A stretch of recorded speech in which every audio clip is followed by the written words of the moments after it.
Hello and welcome, ladies and gentlemen, to a new edition of the Daily Debate. In tonight's show, we're going to be tackling the economic file of Egypt, obviously since the 25th of January revolution of 2011. The economy has been hit hard and it hasn't really recovered since. A lot of optimism is among the Egyptians. It's been among the Egyptians since the past presidential elections and throughout the past 3 years, but to waste. And a lot of Egyptians still hope that in the upcoming presidential elections, having a new president will stabilize the Egyptian economy and push it forward as part of the political roadmap that was drawn after the June 30th revolution last year. And before we start discussing the economic file of Egypt, let's check out some of the headlines making the news. And the HSBC says in its report that Egypt's economy will strengthen from 2014 to 2016, and that over the period of 2021 and 2030, its fastest growing export destinations will all be Asian countries. Minister of Finance Hani Adri Demien says Egypt expects 2 to 2.5% growth and a larger budget deficit of between 11 and 12% by June 2014. Also, the growth rate sluggish at to 1.6% year-on-year in the first quarter of the 2013-2014 fiscal year. The budget deficit was down 6% in the first half of the 2013-2014 fiscal year as well. Factory unrest threatens a bid to revive the strengthened economy. Kuwait Fund for Arab Economic Development announces signing a loan agreement of about $100 million to fund Al Saud steam power plant. And finally, Egypt renews the efforts to attract foreign tourists to its shores. These were all the main headlines on the economic front here in Egypt recently. But now let's check out this report regarding a lot of the investors, Egyptian and foreign investors, believing that the nomination and Field Marshal Sisi actually just running for the presidency would help stabilize the Egyptian economy. Let's check out this report and we'll be right back.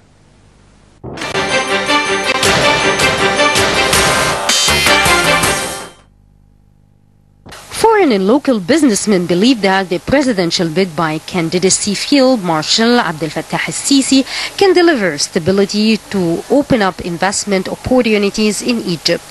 To investors, Sisi offers the hope of relief from 3 years of political and economic turmoil since the 25th of January revolution. Once in office, he will need to deliver on the ailing economy, which he has acknowledged presents huge challenges. Sisi is regarded as a decisive figure who can take bold decisions. After 2 changes of government in 3 years, the people crave economic and political calm, and Sisi is seen as the man who can deliver. Industry and Investment Minister Noor said he realizes Western governments are worried of al-Sisi's change from camouflage fatigue to a president's business suit, but he believes investors will thank him for it. He said Egypt needs a strong man that can pull it together, adding that the law and order is good toward investment and toward the economy. Abdel Noor hinted that Sisi may be able to absorb the public anger that major cuts to the subsidies are likely to provoke. Serious progress on the economy remains elusive. Massive debt, a weak Egyptian pound, and a political uncertainty had scared away much foreign direct investment, the FDI. Overall, FDI remains sluggish. It edged up to $1.25 billion between July and September last year from $1.16 billion in the same period of 2012. FDI totaled $3 billion in the year ending June 2013, when Egypt was in turmoil, almost $1 billion less than in the previous year. Billions of dollars in aid from Gulf countries have improved prospects for infrastructure growth and bought time for economic reforms. The current account ran a $757 million surplus between July and September last year, driven by a massive increase in official transfers from Gulf monarchies such as Saudi Arabia, Kuwait and the United Arab Emirates. Egyptians' household spending climbed last year. Strong business and strong communities go hand in hand, and foreign investment not only helps to create good jobs, opportunity and a better tomorrow for Egypt, but also sends a strong signal about its future. With the stock market hitting a 5-year high and the global economy in a much better state, the country is expected to enjoy an easier investment climate. The subsidies in place for half a century dream foreign currency that could be used to pay off debts to overseas energy companies and improve payment terms to encourage investment. Dubai firm Arbatek signed a $40 billion deal to build 1 million homes in Egypt, a possible sign of politically inspired Gulf investment in the country's infrastructure. Its CEO said the UAE would provide initial financing, signaling that Gulf companies' Egyptian investment would enjoy government backing and protection.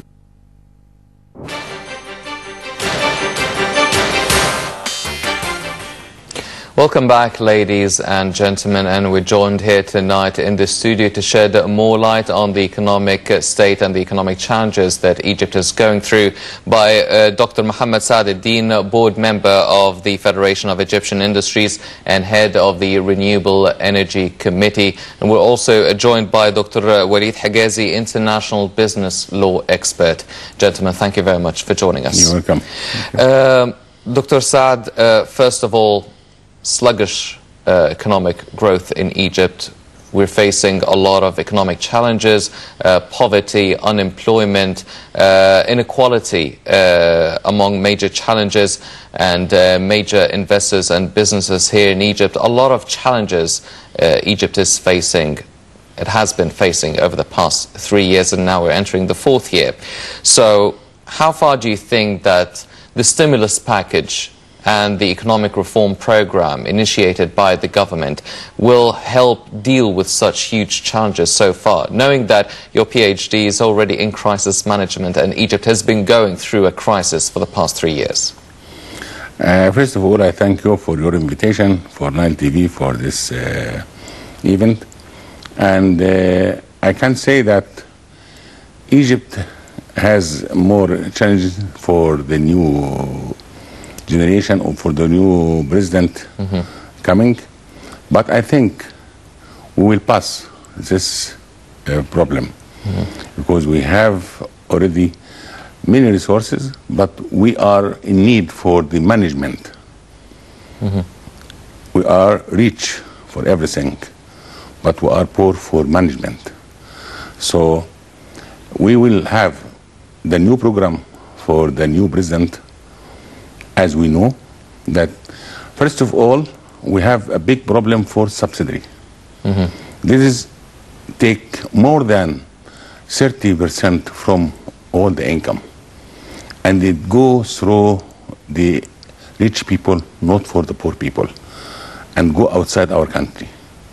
So we are in need to take a decision that we give the subsidy not for the materials, for the people themselves, by their ID.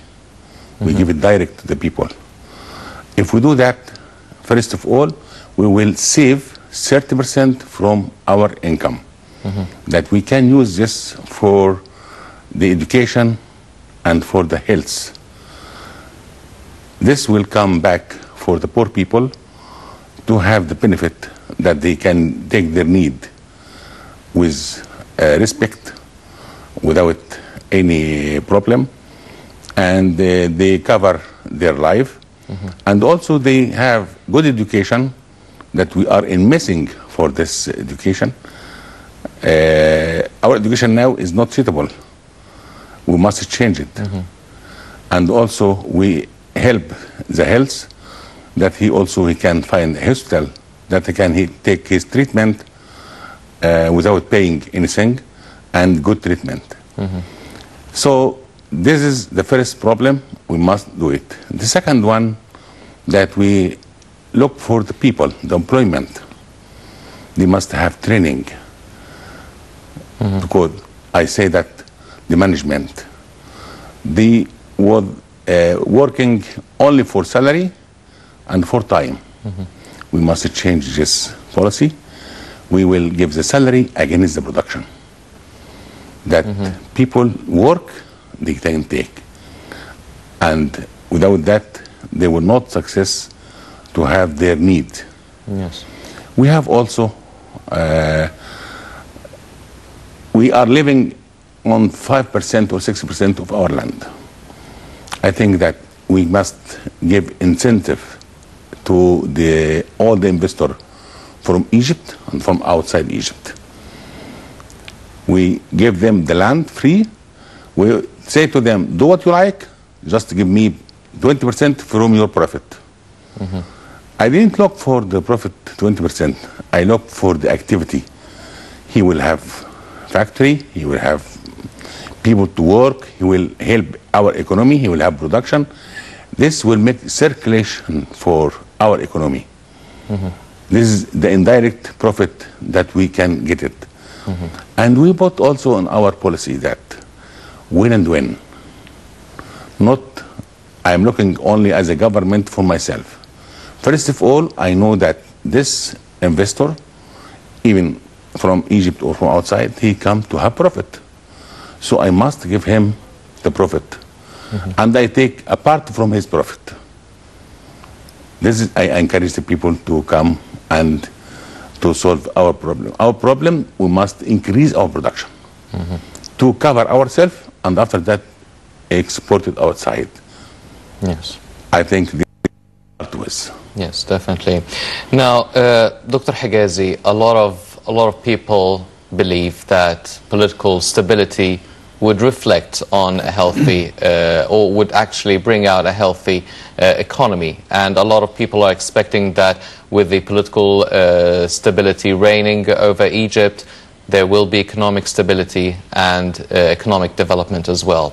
Now, over the past 3 years, we've actually suffered from this optimism, where we already had an elected parliament before, we already had an elected president before, regardless of who they were or how they performed, that in a way really pinpointed some sort of political stability, whether if it was good or bad. Do you think that finishing up the political roadmap that was drawn after the June 30th revolution, and now we're entering the second step, which is the presidential elections, do you think that Egyptians should still be very optimistic about the Egyptian economy, or rather more cautious regarding the performance of the economy? Hani, I think we need to be more cautious, obviously, at least in light of the optimism that we had and did not meet our expectations. There is nothing in the future that says to us that we should be more optimistic.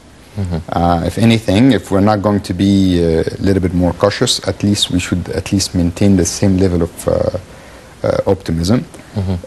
Political, yes, we had a parliament, yes, we had a government, yes, we had an elected president, but we didn't have political stability. None of these institutions, which are very important to any democracy, really came with any stability. There are a lot of projects in the country we talked about that nothing really was materialized. There was always this division, I have to say, in the political system. And instead of trying to all drive in the same direction, to push in the same direction, I think in my experience over the last 3 years, what we witnessed was always struggling to try to pull together everyone in the same direction. And that is not easy. And it's not going to be easy for the next president or the next parliament or the next cabinet. The first thing you need to do is to make sure you bring in everyone together. To pull everyone so that we are driving in the same direction. But having people pulling you back, trying to prove that you are a failure, is not going to help. So even if you have a program that is well studied and well designed and well fit for the country, you need to make sure that everyone is going to work towards this program. is not hiding behind and trying to prove that you will not be able to implement your program. So political reconciliation and stability is very important, and it is going to be a key for the success of any economic program that we may come up with in the next presidency. So that's a must that we have to put our eye on.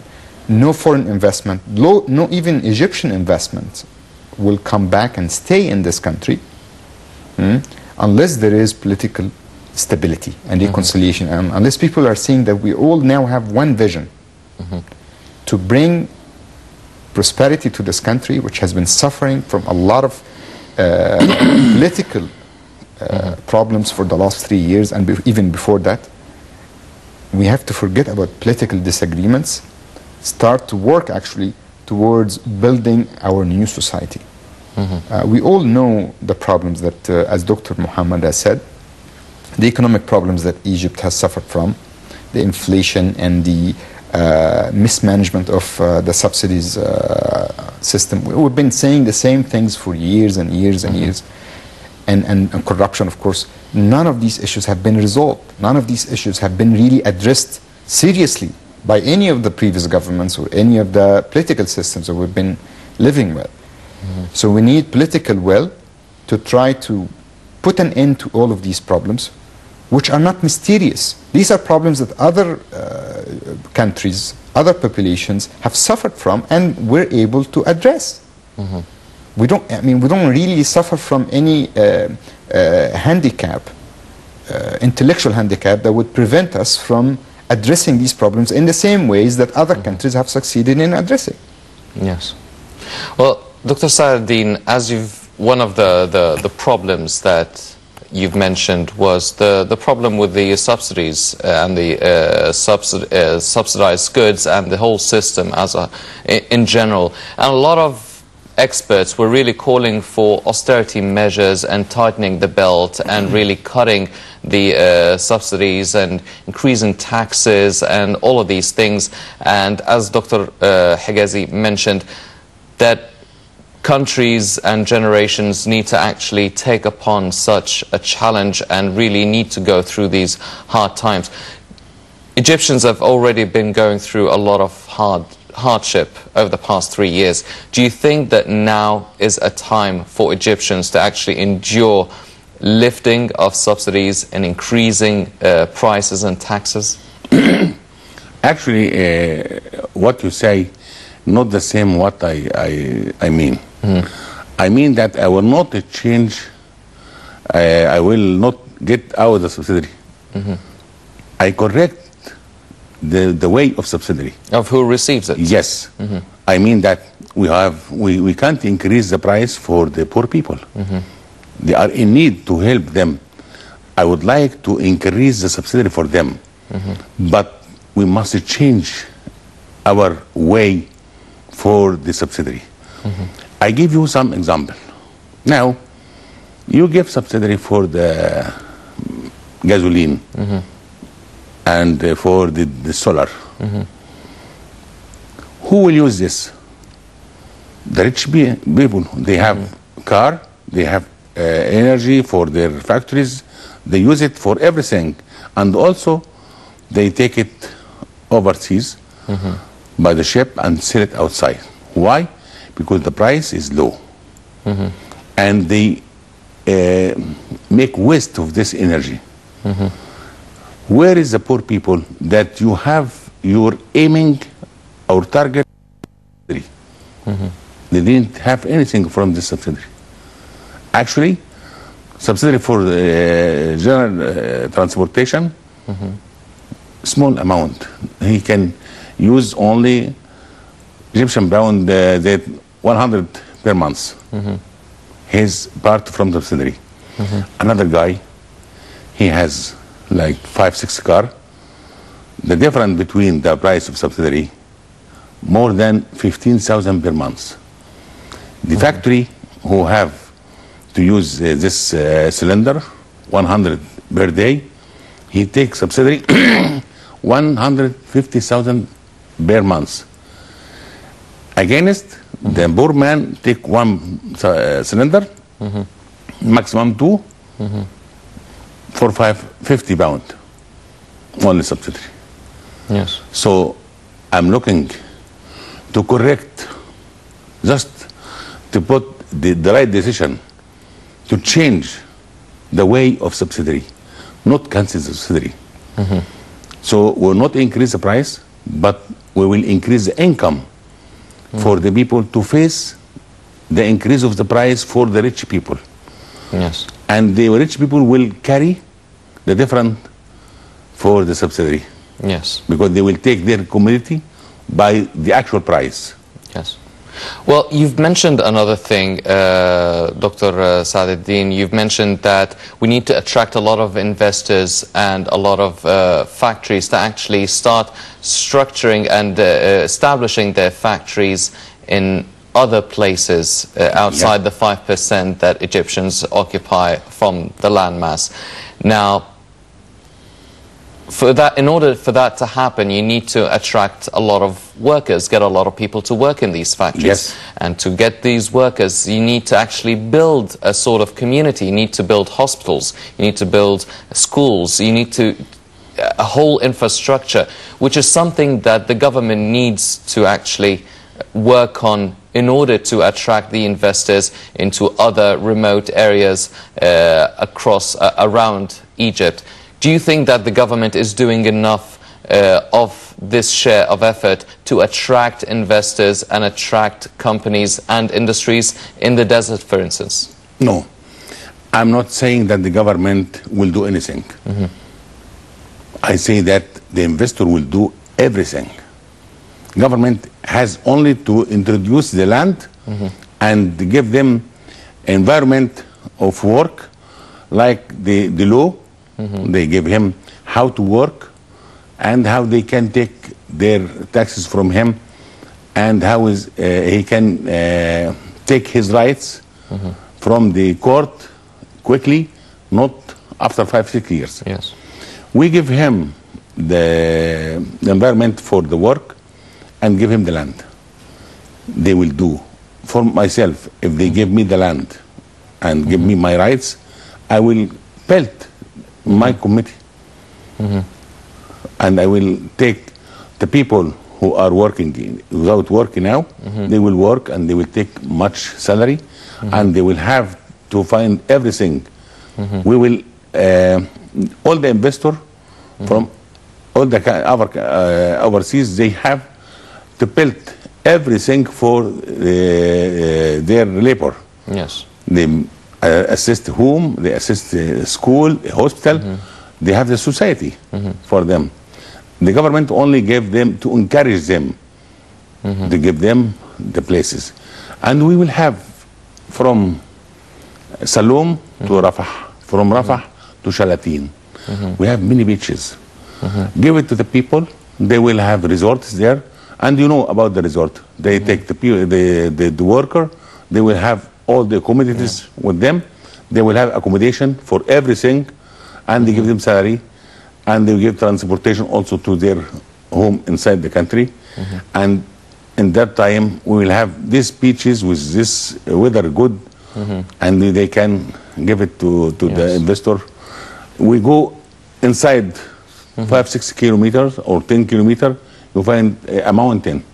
We have mineral, meaning many things inside it. Give it to the people. Let them to work, to have production, and tell them what you will get, give me 20% from this. They will do their roads, everything, and they will give me what I need. From this, we will have a basket. Our economy will grow. Yes. So, government just to have a right decision. Not like, and I say for my friend here, he said that political. The political is part from the economic. Yes. And the stability will come when you have good economic. Everyone will be busy for the work, and they will not go for political. The people go for political because they didn't have economic. They are suffering from everything, so they will talk for political. And also, we will have the stability when you have economic. good for the people, in that time, stability will come. Yes. We will not ask the people to have stability without economic. Yes. First of all, give him how to eat, how to cover his expenses, how to get his kids. After that, ask him for stability. Yes. And Well, everyone will have some gain. He will be afraid about he has, so he will have the stability. Yes. But now he didn't have anything. There is nothing To lose. So everyone do what he like. This is what we say. There is no secure in our country because the people, they didn't have anything to be afraid about that. Yes. So everyone go and do what he like. There is no government. There is no law. No one will punish me. Yes. Well, we've definitely been suffering from that recently. Dr. Higazi, the political life and the economic life, they're definitely related, directly proportional to each other. Now, a lot of economists and a lot of investors and observers are saying that just Field Marshal Sisi deciding to run for the presidency will actually lift the economy, or at least just stabilize it for a little while due to the high popularity of Field Marshal Sisi. Do you see that really happening, or is this very much an optimistic point of view and maybe even sort of campaigning for Sisi as well? And how do you think the foreign investor would feel about that? Because the foreign investor doesn't really have the sort of doesn't really prefer one candidate to another. He only cares about his investments in a foreign country, and in that case, Egypt. How do you think the international community and the foreign investors view the nomination of Sisi for the presidency, and do you think that they see it as well as a sign of economic stability for the future? I see a lot of, I think, uncalculated optimism in this respect. It could be part of campaigning, I'm not sure. But economists do disagree on interpreting political facts. And this fact that he is running has been interpreted as a positive sign for some people, that he is a powerful man. He can lead the people. He has a majority of support within the population. All these are indications that some economists have used as positive signs and indications that may give a level of comfort and security to investors. But I can tell you, based on my experience, that those investors who are, we want them to come to Egypt, whether they are Egyptians or foreigners, we want them to come with a substantial amount of capital and technology and to start production in Egypt for long term. They will not be making decisions at this point just because Major Marshal Sisi has decided to run for the government. They will probably wait until the process itself is completed with success, that he or the other candidate or one of the candidates has successfully was able to win. It will be good indication, I think, of stability if one of the candidates wins with some sort of a majority, rather than 50% or 51% as it was in the past election. Because Mr. Morsi in the past election didn't have the support of 49% of the population from his first day. Yes. So that is a big handicap. So if, in political, economic analysis of the political situation, I think gives us at least this interpretation, that if you have a majority, a solid majority, and you're leading the country with some sort of this popularity, that you will be able to make very brave and serious decisions that may not please everyone, but people will be willing to support you because they like you and they believe in you. Yes. If that is what we're talking about, then yeah, we can see some positive indications. But I don't like us to be dreaming or in kind of in reality here. We have to be realistic. Even Mr. Sisi has indicated many times that we have to go through very difficult times, right? He spoke about those times economically. And I agree and disagree with Mr. Saad that yes, economic and politics do go together, and you need to keep people busy producing so that they are not busy fighting each other.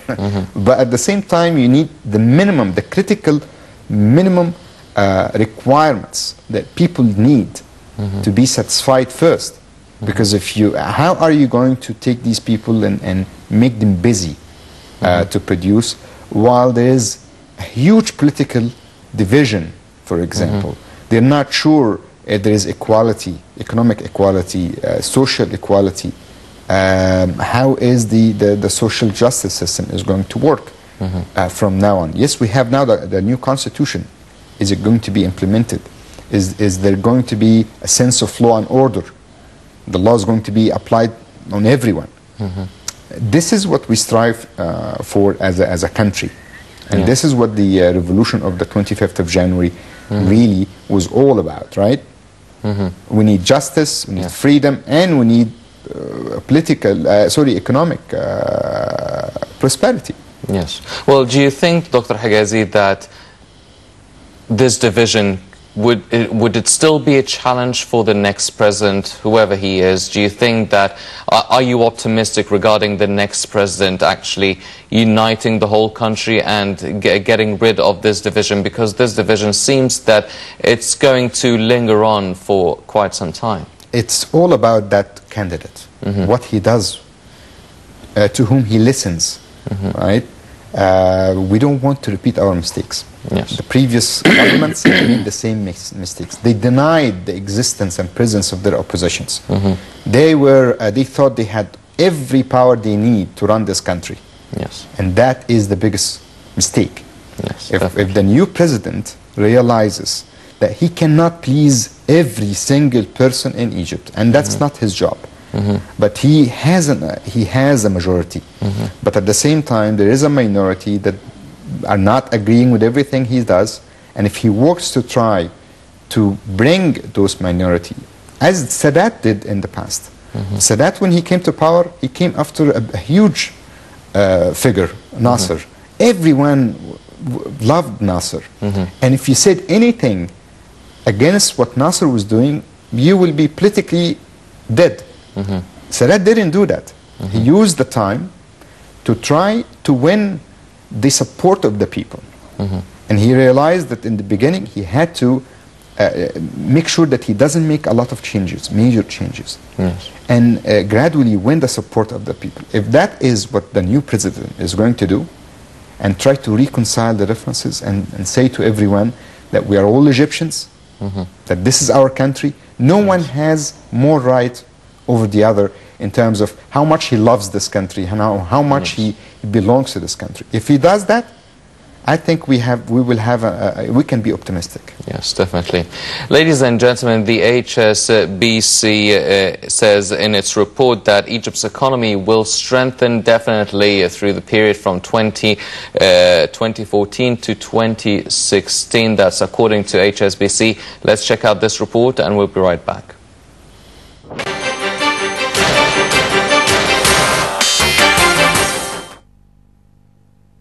According to HSBC's latest Global Connections Trade Forecast report, the Egyptian economy is expected to pick up from 2014 to 2016, influenced by real export growth. The report said real export growth is expected to gradually recover in 2014 after 2 years of significant weaknesses, reflecting improved political stability, the benefit of inflows of Gulf aid, as well as a bounce back from a low base. According to the report, Europe will be the most promising region for the trade in the next 6 months. Last week, the Ministry of Industry and Foreign Trade announced plans to establish a Russian industrial zone focused on producing agricultural machinery in Egypt. The Russian government has approved the Egyptian government's proposal to begin negotiations regarding the establishment of a free trade zone between Egypt and the countries of the Customs Union, which include Russia, Belarus and Kazakhstan. Negotiations will start in July. Munir Fakhri Abdel-Noor, the Ministry of Industry and Foreign Trade, visited London this month to promote the ministry's prospect projects. Discussing the medium-term potential, HSBC concluded that exports will grow in petroleum products, mineral and chemical sectors. It said it is optimistic about the country's long-term growth opportunities, provided the political situation does not deteriorate again. According to the bank, the export of high-tech products and goods are very low, around 4% of the total merchandise exports, reflecting the country's low economic development. HSBC attributed the slow growth to the country's underinvestment in research and education, along with the continuous immigration of domestic talent to other countries. The report said high-tech goods import is also relatively low at just under 7%, reflecting the relatively low GDP per capita of the country and therefore low demand for consumer high-tech. It argued that there is a big assumption and there are doubts whether the country will invest sufficiently to drive export growth and in particular to enable high-tech exports to grow well in excess of total merchandise exports. The bank forecast the share of the high-tech export to reach 5% by the year 2013. The report expects India to maintain its first position in the Egyptian top export destination list, followed by Turkey and Saudi Arabia. China and the United States of America will take the 4th and 5th place, respectively.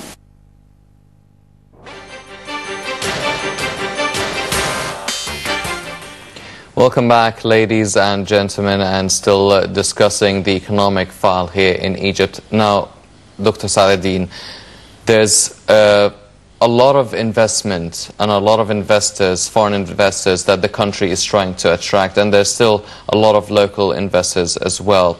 A lot of the already Egyptian, or at least even foreign factories and industries here in Egypt, since 2011, a lot of them, a big portion of them, actually shut down, with a lot of their owners actually getting out of the country. And we were talking about attracting and establishing and building a lot of factories and industries in different areas around Egypt. What about the already existing factories that have shut down? Why do you think they have shut down? What do you think could be done to actually reopen them and reactivate all these workers and employees who used to work in these factories again? Okay, but first of all, I have a comment for Dr. Higazi, what he say. It is not by a member of the people who are selected the president. We have the democratic for every place in the world. Mr. Obama has success with 1%. It's not a problem. Many of the people, they didn't exceed it more than 5% for the other. But the problem not for how many selected this guy or selected this guy. The problem is how is this guy will lead the country, what he will do, what is his program. He can put good program and work in this to success. He will take all the people with him. The 49% who was against him, they will be with him. How? Just he do the right way, the suitable decision in the right time, and it will come back for the people with good economy, so they will love him, they will do everything for him. So this is not the matter of the selection. It must be first always the president or no. The leader can, if he has small people with him and he work as a team and they put a good program and the successful program, he will have the admire for all the people and they will work for him and all the country will be going through. The second for your question is, from where you know that most of the foreign people and the foreign investor has left Egypt. This is Not necessarily the foreign ones. A lot of the Egyptian businessmen actually shut down their factories. They didn't shut for because the president or the other. They shut for another problem, which is the security, and the energy, and problem from the bank, from finance. When this revolution come, most of the people, they have some finance from the bank. The bank stop to give them finances. So if you didn't give him finance, they will fall down. Yes. And also we have a problem for the energy. They didn't have enough energy to work.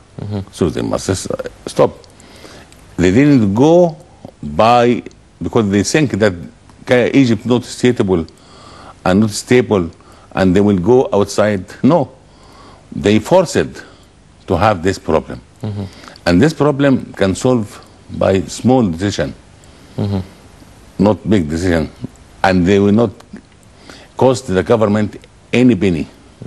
But we need the wise people who can have a right decision and follow up this decision until it works.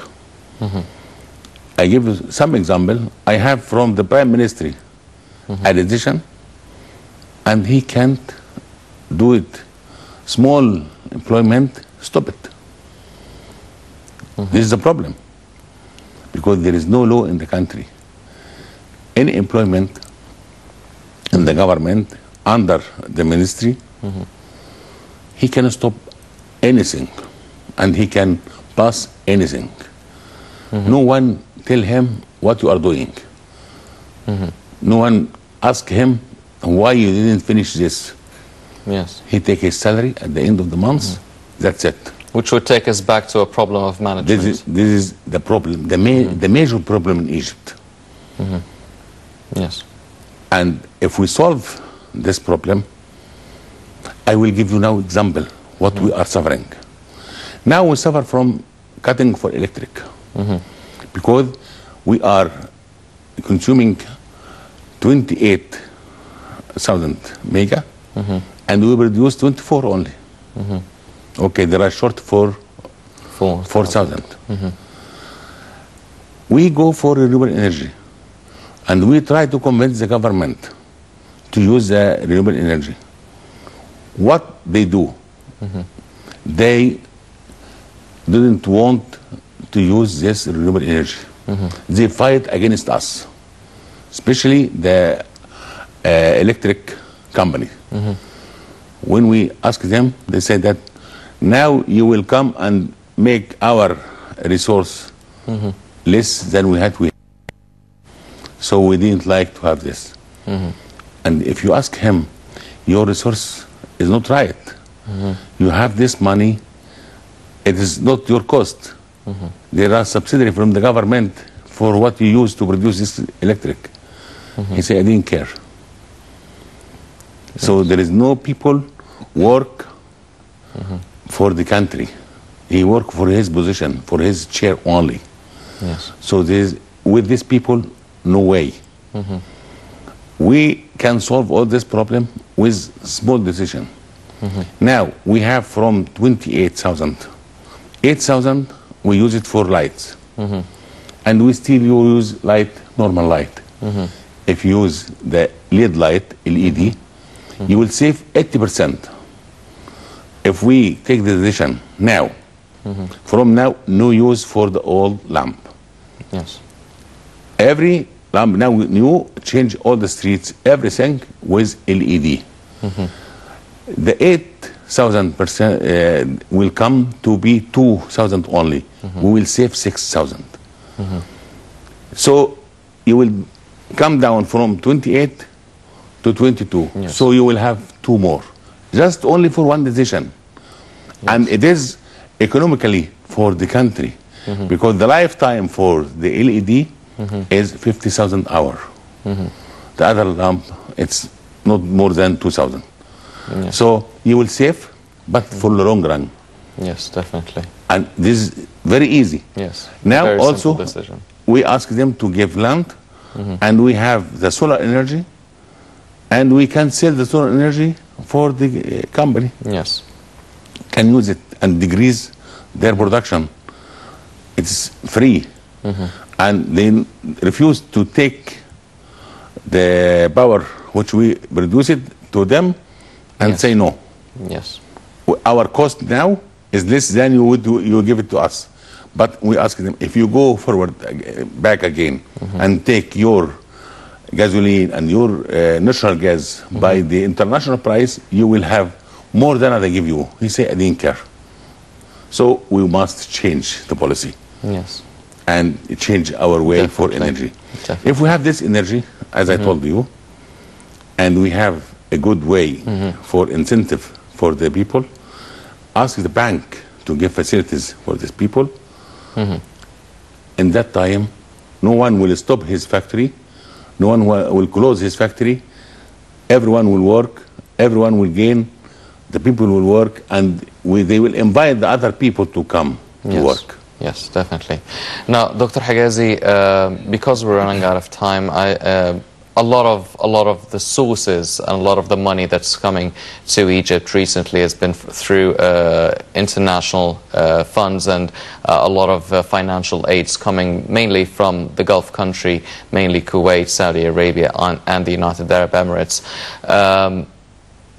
Recently as well, the government has been contemplating the idea of actually asking the International Monetary Fund again for the $4.8 billion loan that Egypt has been discussing for the past 3.5 years.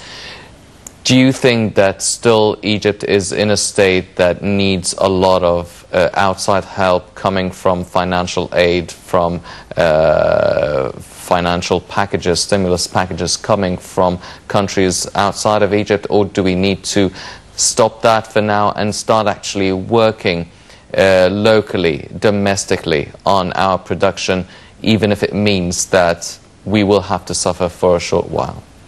I think, I mean, having the financial aid, especially from our friends in the Gulf or neighboring countries that have an interest. They're not doing this for anything other than their own interest to make sure that Egypt is secure and their national security is linked to Egypt's security. That is, you know, one can refuse that, right? But emphasis should be, as you mentioned, on our management of our resources, as Dr. Saad said. This is the solution, because even if you're getting aid and you're not managing that aid, because you know, I really don't know what we did with the money that we received over the last 3 years. Yes. There is no account of what we did with this money, right? No transparency. How did it really help us? No transparency, nothing. No good management. So I agree with him completely. Managing our resources, reallocating our resources, making sure that we are being smart in introducing new laws and regulations. That there is a sense of law and order. If you make a mistake, if you violate the law, you will be punished, right? All of this. These are the minimum requirements, right, for the prerequisites for any successful society. We don't have that. We have corruption. We have mismanagement of resources. So no matter how much aid you get, if it is not well managed, it's not going to be that effective. Ladies and gentlemen, still with the upcoming president, hopefully, no matter who he is, he will be facing a lot of the Egyptian economic challenges that all Egyptians have been suffering and dealing with. And on this note, we come to the end of this edition of the Daily Debate. But before we go, I'd like to thank our very distinguished guest, Dr. Walid Higazi, international business law expert. I would also like to thank Dr. Mohamed Saad, Eldin, board member of the Federation of Egyptian Industries and head of the Renewable Energy Committee. Gentlemen, thank you very much for joining us this evening. Thank you. Ladies and gentlemen, please stay tuned for more coming up on Nile International. I'm Henny Saif. Thank you for joining us.